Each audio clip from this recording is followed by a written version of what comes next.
સ્વાધ્યાય ટીવી.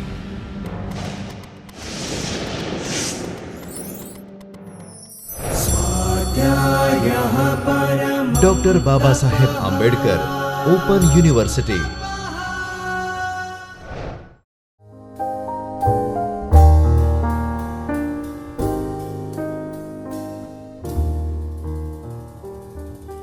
મિત્રો, doctor Baba Saheb Ambedkar open યુનિવર્સિટીના જ્યોતિર્મય પરિસરમાં આવેલા ચૈતન્ય સ્ટુડિયોમાંથી હું યોગેન્દ્ર પારેખ આપનું સ્વાગત કરું છું. આપણા અધ્યયનનો વિષય છે ગુજરાતી સાહિત્ય. મિત્રો, અગાઉ ગુજરાતી સાહિત્યના વિવિધ યુગ વિભાગો વિશે વાત થઈ છે. એ જ શૃંખલામાં આજે આપણે ગાંધી યુગના સાહિત્યના પ્રેરક બળો અને લક્ષણોની વાત કરીશું. એક આખા યુગને એક વ્યક્તિ વિશેષનું નામ મળે છે. યુગ ગાંધી યુગ તરીકે ઓળખાય છે. આપણે શું જાણીએ છીએ, શું વિદિત છે અને સુજ્ઞજનોને ખબર છે કે કેમ ગાંધી યુગ તરીકે આ યુગ ઓળખાય છે. મહાત્મા ગાંધી પોતે યુગ પ્રવર્તક ઘટના હતા. 1869માં તેમનો જન્મ થયો. બેરિસ્ટર થવા વિલાયત ગયા. વિલાયતથી ભારત પરત ફર્યા. દક્ષિણ આફ્રિકા એક ખાનગી પેઢીનો કેસ લડવા માટે જવાનું થયું. દક્ષિણ આફ્રિકામાં રહેતા એશિયનોની સ્થિતિ જોઈને ત્યાં જ રોકાઈ ગયા. રંગભેદની નીતિ સામે લાંબી ચળવળ ચલાવી. દક્ષિણ આફ્રિકાના સત્યાગ્રહનો ઇતિહાસ આપ્યો. ચળવળના એ અનુભવોએ જીવનને અંદરથી સમૃદ્ધ કર્યું. બહારથી વિસ્તરતા રહ્યા. દક્ષિણ આફ્રિકાના સત્યાગ્રહનો ઇતિહાસ આપ્યો. આશ્રમ જીવનની એક નવી જ તાલીમ લઈને આવેલા યુવાન મોહનદાસ કરમચંદ ગાંધી એક સફળ સુકાની તરીકે 1915માં સ્વદેશ પાછા ફર્યા. આજે આપણે વાત કરી રહ્યા છીએ ત્યારે ગાંધીજી સ્વદેશ પરત ફર્યા એ ઘટનાને 100 વર્ષ પૂરા થઈ ગયા છે.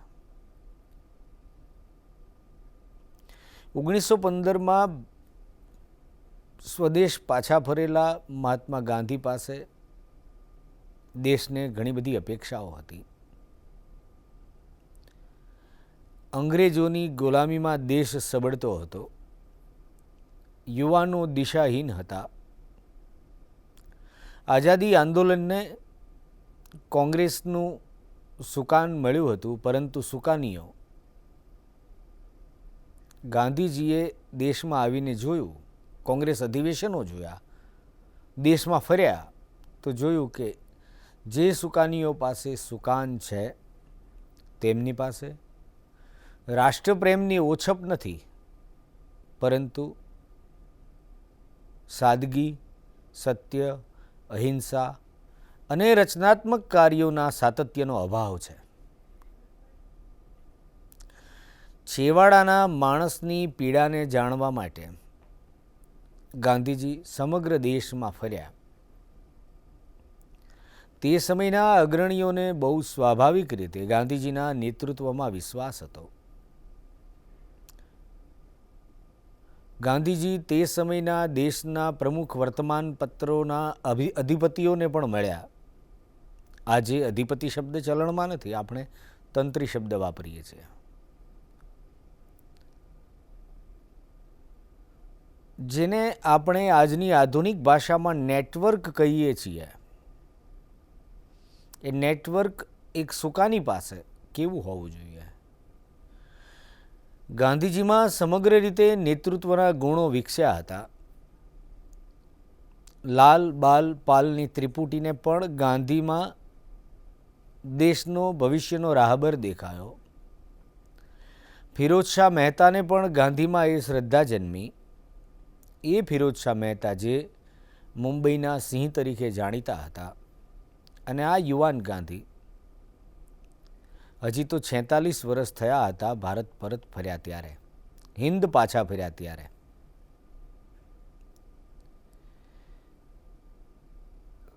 દેશની આઝાદીની લડત માટે કોઈ એક જગ્યા સુનિશ્ચિત કરવાની હતી ગાંધીજીએ રહેવા માટે.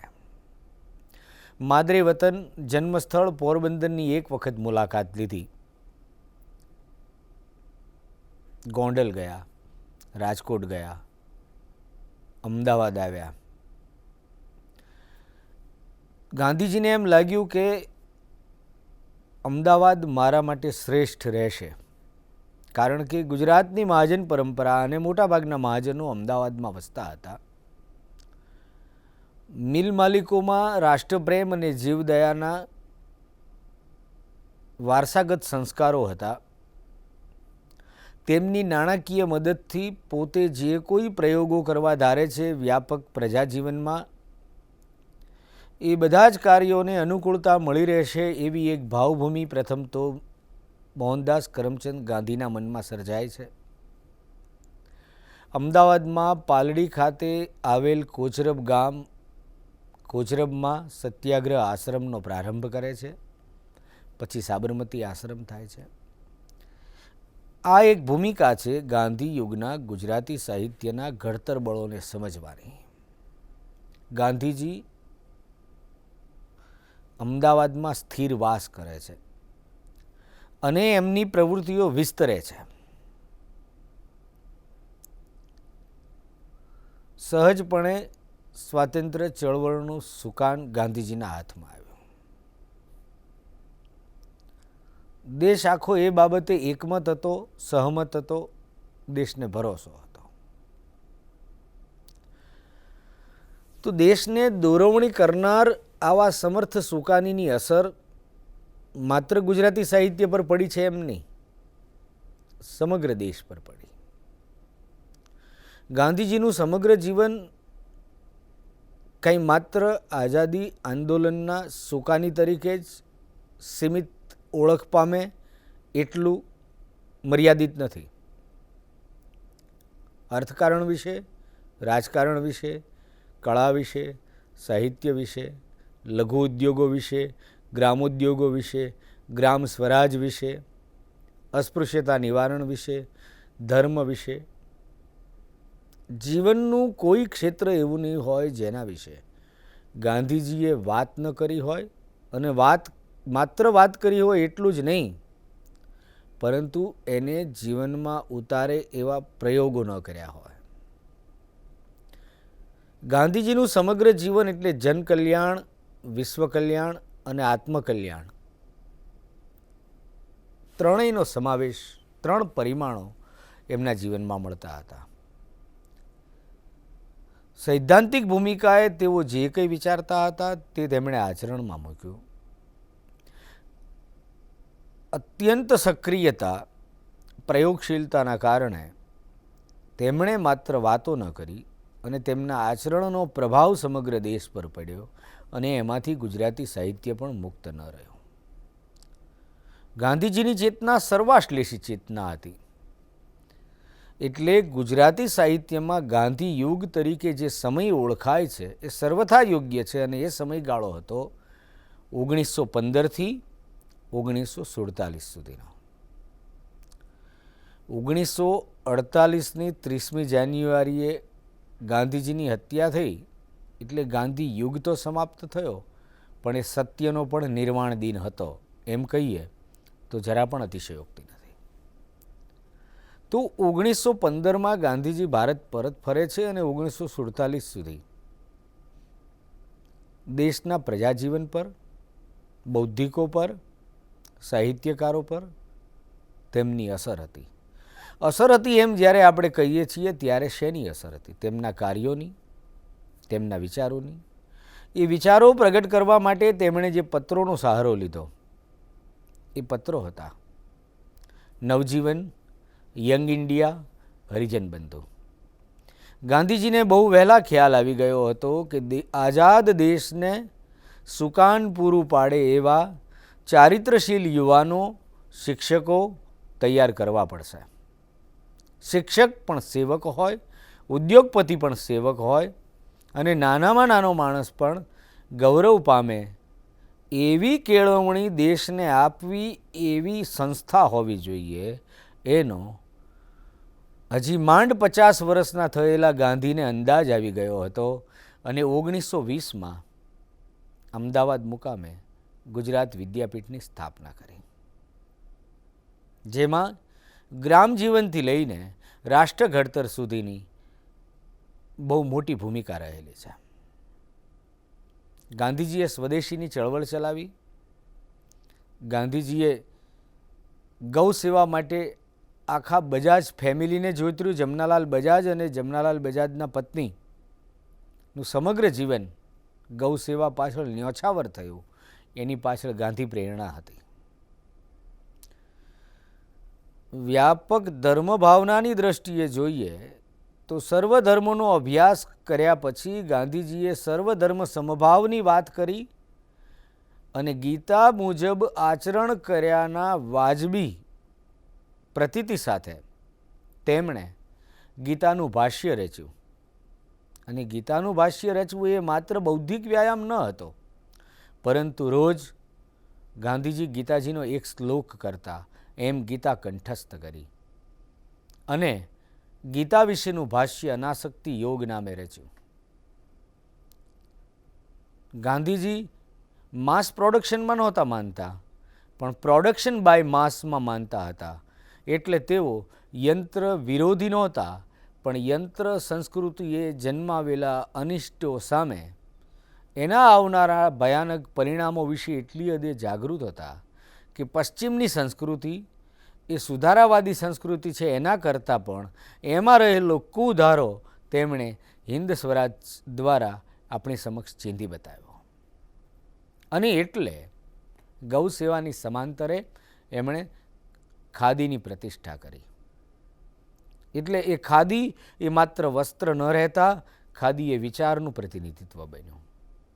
રેંટિયો ઘેર ઘેર ગુંજતો થયો. એટલે ગાંધીના સંદર્ભમાં એમ કહી શકાય કે આપણા પ્રાચીન મોહન પાસે કે કૃષ્ણ પાસે સુદર્શન ચક્ર હતું, ગાંધી પાસે યરવડા ચક્ર હતું. કૃષ્ણએ ઉત્તરમાં જન્મ લીધો અને પશ્ચિમના સાગર કિનારે ગુજરાતમાં આવીને દેહ છોડ્યો.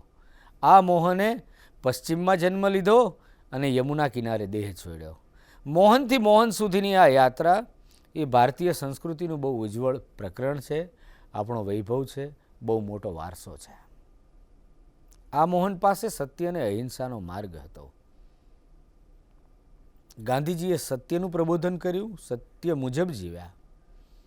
અહિંસાની વાત કરી, અહિંસાનું રાષ્ટ્રીયકરણ કર્યું, રાજકારણમાં અહિંસા લાવ્યા. અપરિગ્રહની માત્ર વાત કરી એટલું નહીં, જીવનના તમામ ભૌતિક સુખ સગવડોનો ત્યાગ કર્યો. દક્ષિણ આફ્રિકામાં અઢળક ધન કમાયેલા તે બધાનું ટ્રસ્ટ રચીને બધું જ ત્યાં છોડીને ભારત પરત ફર્યા. આવી એક વિભૂતિની અસર ન થાય તો જ નવાય. ગાંધીજીએ આ જે 32 વર્ષ ભારતમાં જીવનના 3 દાયકા ઉપરાંતનો જે સમય આપ્યો, એ સમયગાળા દરમિયાન અનેકવિધ રચનાત્મક કાર્યો કર્યા અને એની સમાંતરે આઝાદીની ચળવળ ચલાવી. તેમના રચનાત્મક કાર્યો અને આઝાદીની ચળવળ સંબંધી જે સત્યાગ્રહો થયા તેમાં તેમણે પૂરું પાડેલું સુકાન એ માત્ર ગુજરાતી સાહિત્યનું નહીં પણ ભારતીય સાહિત્યનું ઘડતર બળ બને છે. તો મેં અગાઉ આપને કહ્યું એમ 1915માં ગાંધીજી ભારત પરત ફરીને અમદાવાદમાં આશ્રમની સ્થાપના કરે છે. 1919માં જલિયાવાલા બાગનો હત્યાકાંડ થાય છે અને સમગ્ર દેશ હચમચી ઉઠે છે. આ પણ એક વ્યાપક ઘડતર બળ બને છે. આ ઘટના દેશની અંદર દેશના યુવાનોમાં અંગ્રેજો સામે લડવા માટેની એક પ્રતિબદ્ધતા જન્મે છે. એ પ્રતિબદ્ધતામાં પ્રાણ પૂરે છે મહાત્મા ગાંધી. 1920માં ગુજરાત વિદ્યાપીઠની સ્થાપના થાય છે. એની પાછળનો ઉદ્દેશ અગાઉ કહ્યું તેમ દેશના યુવાનોને, દેશની પ્રજાને ભવિષ્યમાં આવનારી આઝાદીને લાયક બનાવવાનો હતો. વિશ્વ શાંતિના વકીલ એવા બેરિસ્ટર થયેલા મહાત્મા ગાંધી સવિનય કાનૂન ભંગ શબ્દ આપે છે. કાનૂનનો રક્ષક, કાનૂન ભંગ એવો એક મેસેજ આપે છે, પણ આગળ એક વિશેષણ લાગે છે અને વિશેષણ છે સવિનય કાનૂન ભંગ, વિનયપૂર્વક. અને અસહકાર આંદોલન શરૂ કરે છે. દેશમાં નમક સત્યાગ્રહ માટે દાંડી કૂચ કરે છે, વાયકોમ સત્યાગ્રહ કરે છે, હરિજનોના મંદિર પ્રવેશ માટે મહારાષ્ટ્રમાં, દક્ષિણ ભારતમાં સત્યાગ્રહો થાય છે. 1942માં હિન્દ છોડો આંદોલન કરે છે.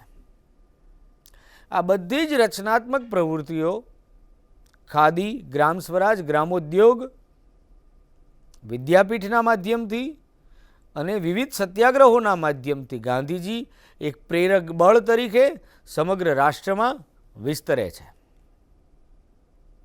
તેથી તે સમયના બૌદ્ધિકો અને સર્જકો પર એમનો જે પ્રભાવ પડ્યો છે તે સાહિત્યમાં પ્રતિબિંબિત થાય છે. એવા પ્રતિબિંબિત થવું એટલે શું? મિત્રો, પંડિત યુગના ગુજરાતી સાહિત્યમાં આપણે જોયું કે મહાનવલ ગણાયેલી સરસ્વતીચંદ્રના નાયકો કોણ હતા? ભદ્રવર્ગના નાયકો હતા. કુમુદ સુંદરી સરસ્વતીચંદ્ર નાયક અને નાયિકા હતા. જ્યારે ગાંધી યુગમાં ગુજરાતી સાહિત્ય પરિષદના પ્રમુખ પદેથી ગાંધીજી સાક્ષરોને સંબોધીને અમદાવાદની પાવન ધરતી પરથી કહે છે કે કોશિયાને પણ સમજાય તેવું સાહિત્ય આપો. એટલે કે વાડીમાં કામ કરતા, મજૂરી કરતા ખેત મજૂરને પણ સમજાવવું જોઈએ એવું તમારું સાહિત્ય હોવું જોઈએ. સાહિત્ય માત્ર પંડિતો કે ધનનંદનો માટે નથી. આવી એક ભાવના જે ગાંધીજીના મનમાં હતી એનું પરિણામ એ આવ્યું. એક પ્રેરક બળ તરીકે આ વિધાન ગુજરાતી સાહિત્યના ઇતિહાસમાં સુવર્ણ અક્ષરે અંકિત થયું છે. એ વિધાન હતું કે કોશિયાને પણ સમજાય તેવી ભાષામાં સાહિત્ય રચો. અને શું થયું? મિત્રો, ગુજરાતી સાહિત્ય ગામડા સુધી પહોંચ્યું અને ગામડું ગુજરાતી સાહિત્યમાં આવ્યું. એ જ આઝાદી આંદોલનની ગાંધી પ્રેરણા અને અસરના કારણે જ રવ દેસાઈ જેવા પ્રશિષ્ટ સામાજિક નવલકથાકાર પાસેથી આપણને ગાંધીજીના ગ્રામોદ્ધારની ભાવનાનું પ્રતિબિંબ મળે એવી ગ્રામલક્ષ્મી નામની નવલકથા મળે છે. ગ્રામલક્ષ્મીના નાયક અશ્વિનને આપણે ભૂલી ન શકીએ. એન્જિનિયર થયેલો અશ્વિન પોતાના ગામનો ઉદ્ધાર કરવા, ગામની સમસ્યાઓને દૂર કરવા શહેરનું આકર્ષણ છોડીને ગામમાં રહી જાય છે. ભારેલો અગ્નિ નવલકથા રવ દેસાઈની, રમણલાલ વસંતલાલ દેસાઈ. તો ભારેલો અગ્નિમાં પણ આપણને ક્રાંતિની મશાલ જોવા મળે છે. દિવ્ય ચક્ષુમાં ગાંધીજીનો અહિંસા સંદેશ મળે છે. ગાંધીજીનો આ પ્રભાવ હતો. વિદ્યાપીઠ જેવી સંસ્થાની સ્થાપના થઈ એટલે માત્ર યુવાનોને ભણાવવા, ડિગ્રીઓ આપવી એટલી જ સામાન્ય વાત નહોતી. આવું સરળીકરણ ગાંધીજીની કોઈ પણ વાતનું, પ્રયોગનું કે પ્રવૃત્તિનું કરી શકાય નહીં. સાચો નેતા દૂરંદેશીથી સભર હોય છે. ગાંધીજીએ જોયું કે ગુજરાતી ભાષાની જોડણીમાં ઘણી અતંત્રતા છે. તેથી તેમણે વિદ્વાનોને રોકીને ગુજરાત વિદ્યાપીઠના ઉપક્રમે સાર્થ જોડણી કોષની રચના કરાવી. આ સાર્થ જોડણી કોષનું કાર્ય એ યુગ કાર્ય હતું. કહેવાનું તાત્પર્ય એ છે કે સમગ્ર રાષ્ટ્રના ઉદ્ધારની જેના મનમાં ચિંતા હતી, દેશને ગુલામીમાંથી મુક્ત કરવાની જેના મનમાં ખેવના હતી, એવો મહાનાયક માતૃભાષાની જોડણીની પણ ચિંતા કરે છે. એટલે જોડણી તંત્ર સુધરે છે ગુજરાતી ભાષાનું, એનું શુદ્ધિકરણ થાય છે. એમાં એક વ્યવસ્થા નિર્માણ પામે છે. સમૂહ જીવન, સાદગીપૂર્ણ, સ્વસ્થ સમાજ સંરચનાની દીક્ષા તો તેઓ દક્ષિણ આફ્રિકામાંથી પામેલા જ હતા. અને એ આશ્રમ જીવનનો પાઠ જોડે રહેતા મનુષ્યમાં ઊંચ નીચના ભેદભાવને ઓગાળે છે. એટલે જ કોચરબ આશ્રમમાં હરિજન કુટુંબ રહેવા આવે છે ત્યારે અમદાવાદમાંથી ભદ્ર વર્ગના અનેક લોકોનો વિરોધ છતાં અને કુટુંબના સભ્યોનો પણ વિરોધ હોવા છતાં ગાંધીજી એ શિક્ષક દંપતીને અને એમની દીકરીને એક રસોડે જમાડે છે અને સાથે રાખે છે. અને એ દુદાભાઈ નામના શિક્ષકની દીકરીને, એનું નામ લક્ષ્મીને, ગાંધીજી પોતાની દીકરી તરીકે દત્તક લે છે. આ ગાંધી ભાવના સમગ્ર દેશના સર્જકોના માનસમાં એક વ્યાપક જીવન ભાવના તરીકે વિસ્તરે છે. એટલે ગુજરાતી સાહિત્યમાં પશ્ચિમની અસર હેઠળ શોર્ટ સ્ટોરીનું સાહિત્ય સ્વરૂપ ટૂંકી વાર્તા સ્વરૂપે ગાંધી યુગમાં અવતરે છે ત્યારે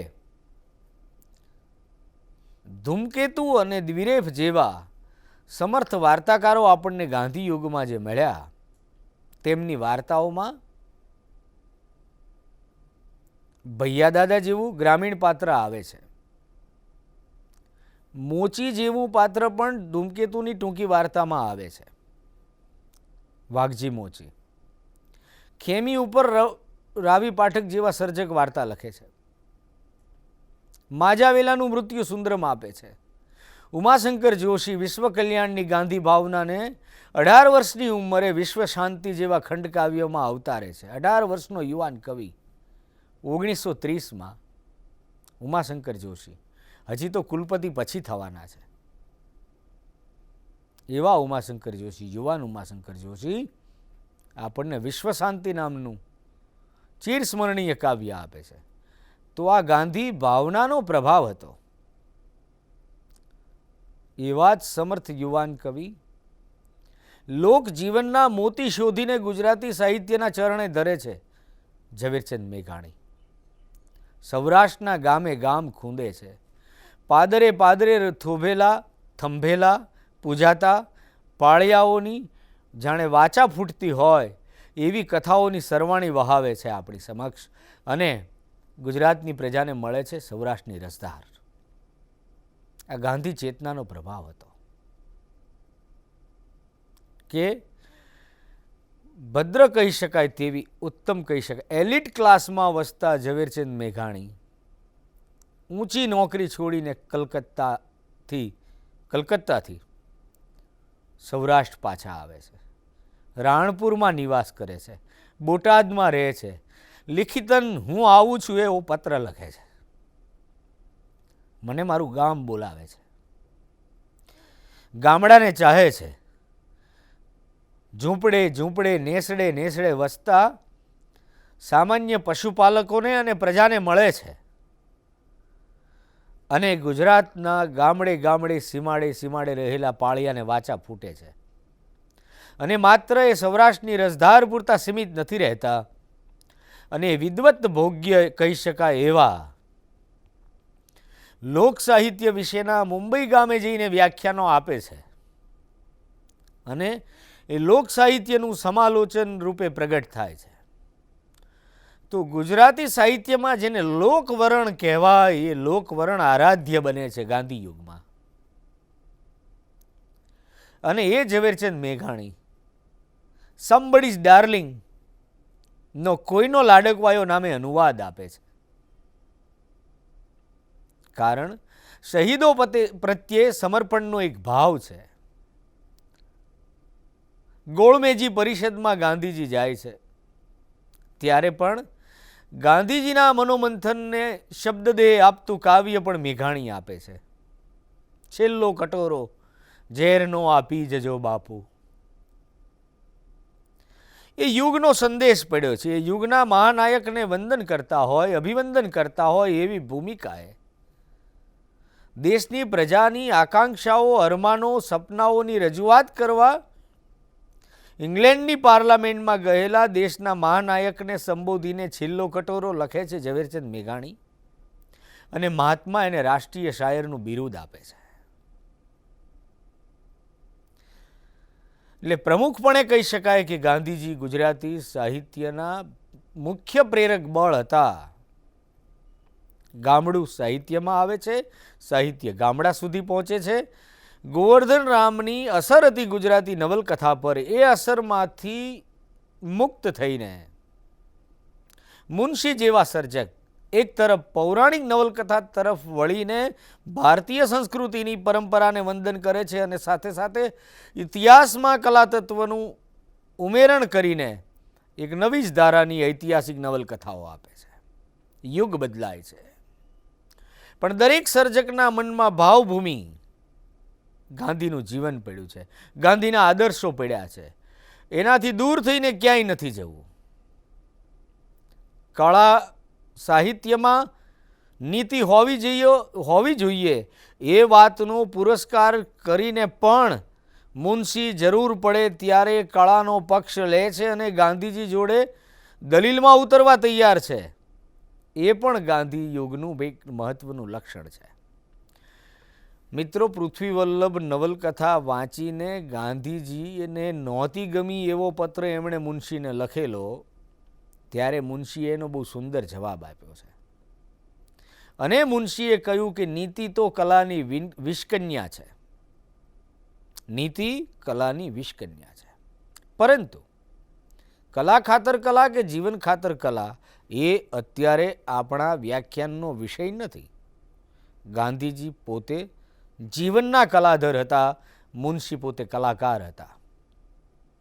બંનેના સન્માન સાથે આખી વાત થઈ શકે એવું છે અને પૂજ્ય બાપુને સંબોધીને મુનશીએ લખ્યું છે. જીવનવાદી સર્જક ગાંધી હતા અને જીવનના જ સર્જક ગાંધી હતા. પણ એક જુદા જુદા પરિમાણોમાં ગાંધી યુગને જોઈએ તો પંડિત યુગમાં આપણને ધર્મ, અધ્યાત્મ અને સમાજ સુધારા વિષયક નિબંધો મળ્યા. ગાંધી યુગમાં નિબંધનું સ્વરૂપ બદલાયું. ગાંધીજીના અનુયાયી, અંતેવાસી કહી શકાય તેવા સવાયા ગુજરાતી કાકા સાહેબ કાલેલકર પાસેથી જીવનનો આનંદ, રખડવાનો આનંદ અને હિમાલયનો પ્રવાસ મળે છે. કાકા સાહેબ કાલેલકર ઓતરાદી દિવાલો જેવી જે નાનકડી પુસ્તિકા આપે છે એમાં પણ પ્રકૃતિ સૌંદર્યનું જે દર્શન છે એ સૌંદર્ય ટાગોરનો વારસો છે. કહેવાનું મને એમ થાય અથવા કહેવાનો મતલબ એ છે કે એક યુગ હતો 1915 થી 1947નો, જેને આપણે ગાંધીજીનો યુગ કહીએ છીએ. તે યુગમાં એવી બીજી બે સમર્થ પ્રતિભાઓ પણ આપણા દેશમાં આ પાવન ધરતી પર વિદ્યમાન હતી, ટાગોર અને અરવિંદ. દેશનો એક અર્થમાં એ સુવર્ણકાળ હતો. ત્રણ સમર્થ પ્રતિભાઓ સમકાલીન તરીકે સદેહે આ ધરતી પર વિચરણ કરતી હતી. એ પ્રતિભા મહાત્મા, સત્યનું સ્વરૂપ. મહર્ષિ અરવિંદ શિવમ, ટાગોર સુંદરમ. સત્યમ શિવમ સુંદરમનો ત્રિવેણી સંગમ ગાંધી, અરવિંદ અને ટાગોર. એટલે કવિતા ક્ષેત્રે જેમ ગાંધીનો પ્રભાવ પડ્યો અને યુગવંદના કરે છે ઝવેરચંદ મેઘાણી, એવી જ રીતે ટાગોરનો પણ પ્રભાવ પડ્યો અને ઉમાશંકર જોશી અને સુંદરમ પાસેથી આપણને સૌંદર્યનિષ્ઠ કવિતા મળે છે. હા, એ સૌંદર્યનિષ્ઠ કવિતા અને ટાગોરના પ્રભાવનું ઉદ્ઘાટન 1940માં ગાંધીની હયાતી દરમિયાન જ પ્રહલાદ પારેખ પાસેથી આપણને બારીબાર કાવ્ય સંગ્રહ મળ્યો ત્યારે જ મળી ગયો હતો. એમ કહી શકાય કે ગાંધી ચિંતનના પ્રભાવથી મુક્ત એવી સૌંદર્યનિષ્ઠ કવિતા આપણને ગાંધીજીની હયાતી દરમિયાન પ્રહલાદ પારેખ પાસેથી મળી. એક યુગ હતો. તો ટાગોર, અરવિંદનો પ્રભાવ, સુંદરમ જેવા સમર્થ કવિ, જેમનો જન્મ 1909માં થયો ત્યારે ગાંધીજીના હિન્દ સ્વરાજને 1 વર્ષ થઈ ચૂક્યું હતું. હિન્દ સ્વરાજ પુસ્તકને 1 વર્ષ થયું અને સુંદરમનો જન્મ થયો. સુંદરમ માજા વેલાનું મૃત્યુ લખનાર સુંદરમ, કોયા ભગતની કડવી વાણી આપનાર સુંદરમ, અરવિંદના આશ્રમમાં જઈને પૂર્ણ યોગના સાધક બને છે. તો ગુજરાતી સાહિત્ય માત્ર ગાંધીજીથી નહીં, ગાંધીજી, ટાગોર અને અરવિંદ ત્રણેયથી આ યુગ દરમિયાન પ્રભાવિત થાય છે. પણ ગાંધીજીની જીવન ભાવનાનો વ્યાપક પ્રભાવ ગાંધી યુગનું મુખ્ય પ્રેરક બળ છે.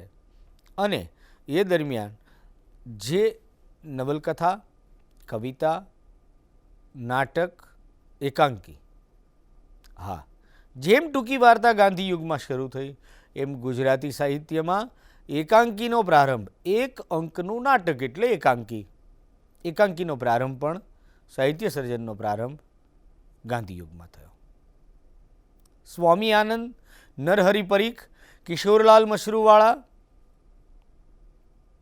આવા સર્જકો પાસેથી ગાંધીજીની જીવન ભાવના મુજબનું સાહિત્ય મળ્યું. સ્વામી આનંદ આપણા સર્વકાલીન સમર્થ ચરિત્રકાર છે. એવા અદ્ભુત જીવન ચરિત્રો સ્વામી આનંદ પાસેથી મળ્યા. નવજીવન, યંગ ઇન્ડિયા અને હરિજન બંધુ જેવા પત્રો દ્વારા ગાંધીજીએ પોતાનો જીવન સંદેશ, પ્રવૃત્તિનો પરિચય અને પ્રજાલક્ષી કેળવણીનું બહુ મોટું કામ કર્યું. આવી રીતે એક યુગ ઘડાયો. નવા સામયિકો આવ્યા, પ્રસ્થાન આવ્યું, ઉમાશંકર જોશીનું સંસ્કૃતિ આવ્યું. આ બધા પર ગાંધી જીવન ભાવનાની બહુ ઊંડી અસર હતી. એક આશ્વાસન હતું દેશને ગાંધી પ્રવૃત્તિ થકી, ગાંધી હસ્તી થકી, ગાંધી વિચાર થકી.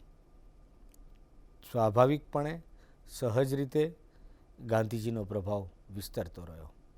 મિત્રો, આ પ્રભાવ એ હદે જોઈ શકાય કે આપ જોશો તો જણાવશે કે ગાંધીજીના સમકાલીનો અને એના પછીની 2 પેઢી, ગાંધી પછીની 2 પેઢી, અનુગામી પેઢી સુધી સમગ્ર 20મી સદી પર આ મહાપુરુષનો એટલો મોટો પ્રભાવ હતો કે દેશના કોઈપણ ક્ષેત્રમાં, જાહેર જીવનમાં, એટલે કે અર્થકારણમાં, રાજકારણમાં, સમાજકારણમાં, સાહિત્યમાં, કળા ક્ષેત્રમાં કામ કર્યું હોય એવી કોઈ પણ વિભૂતિ, કોઈ પણ મોટી વ્યક્તિ, કોઈ પણ મહામના, કોઈ પણ સક્રિય પુરુષ, કોઈ પણ સક્રિય પ્રતિભા કે વિદુષી જેની જો આત્મકથા પ્રગટ થઈ હોય અને એ આત્મકથામાં ગાંધી પ્રભાવ કે ગાંધી ઉલ્લેખ ન હોય એવું નહીં બને. ભાગ્યે જ આપણને એવું જોવા મળશે કે ગાંધીજીની વાત કોઈની આત્મકથામાં ન આવે. આવા એક યુગને આપણે વંદન કરીને આજની વાતને વિરામ આપીશું. સમગ્ર 1915થી 1947ના સાહિત્યમાં મુખ્ય ઘડતર બળ તરીકે, મુખ્ય ચાલક બળ તરીકે ગાંધીજી અનેકવિધ પ્રવૃત્તિઓ, ગાંધીજીની અનેકવિધ પ્રવૃત્તિઓની અસર થાય છે. અનુવાદ પ્રવૃત્તિનું મહત્ત્વ સમજાય છે. મહાદેવભાઈ પાસેથી ઉત્તમ અનુવાદો મળે છે. મહાદેવભાઈ દેસાઈની ડાયરી સમગ્ર ગાંધી યુગનો મૂલ્યવાન દસ્તાવેજ બને છે. મિત્રો, આ આપણો વૈભવ અને વારસો છે. આપણે સમયને ઓળખીએ, એ સમયના ઇતિહાસ બોધમાંથી પસાર થઈએ અને એ રીતે આપણા અધ્યયન અને અધ્યાપનની દિશા નક્કી કરીએ તો આપણને પ્રાપ્ત થતો ઇતિહાસ બોધ આપણા સાહિત્યના અધ્યયન અને અધ્યાપનના આનંદમાં અનેક ગણો વધારો કરશે એવી એક ભાવના સાથે વિરમું છું. ધન્યવાદ. નમસ્કાર. સ્વાધ્યાયઃ પરમં તપઃ.